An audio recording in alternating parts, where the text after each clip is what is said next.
riding and racing in Zwift, do you want the freedom of movement of rollers or the interactivity of using a smart trainer?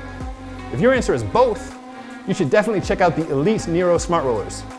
There are some positives and some negatives to these things, so let's dig into both categories. So first, an overview of what a smart trainer is for those of you who are unfamiliar. What a smart trainer does is it interacts with the software like Zwift or TrainerRoad to control the resistance. Now this can be done for two things. One, to mimic a course, so when you're going uphill, it gets harder. When you're going downhill, it gets easier. Or, when you're doing workouts and a wattage is prescribed, the smart trainer will match that wattage, so all you have to do is pedal. So the thing with most smart trainers is that you are bolted to the trainer. You remove your rear wheel if you're using a direct drive trainer, and the thing is fixed on the ground. Now you can generate some maximum power this way, but you don't get the wiggly wobbly movement that you do riding outside. For me, this is something I miss when I'm riding on a fixed trainer.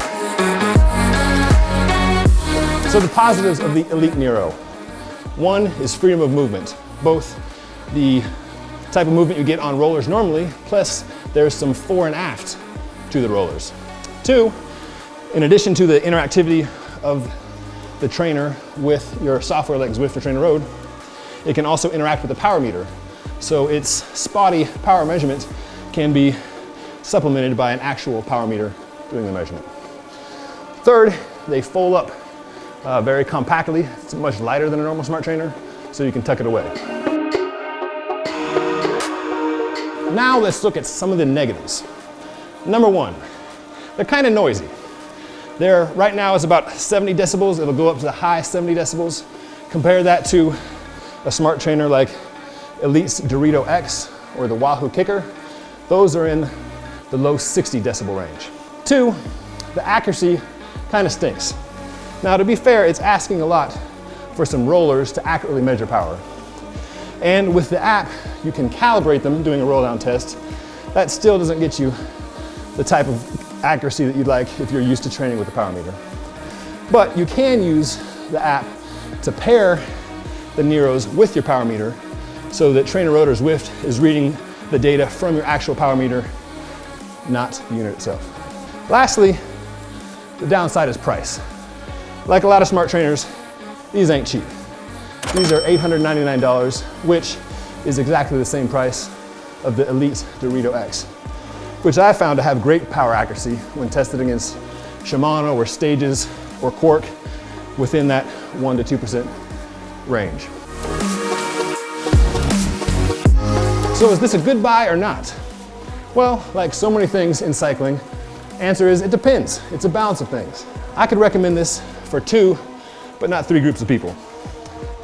One, if you love riding rollers and you have a power meter, I think you'll really enjoy this because of the freedom of movement and you're still getting your accurate data. A second group is people who want to ride Zwift and don't really care about the power accuracy. The third group I would not recommend it for is people who are looking for one smart trainer who will accurately measure power as well as deliver a fun experience.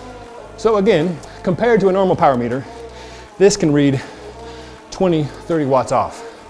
So when I was doing early testing a few times, the Zwift game and Training Peaks, which I have connected to it, told me after workout, congratulations, you have set a new FTP, meaning my functional threshold power had been raised by 20 watts.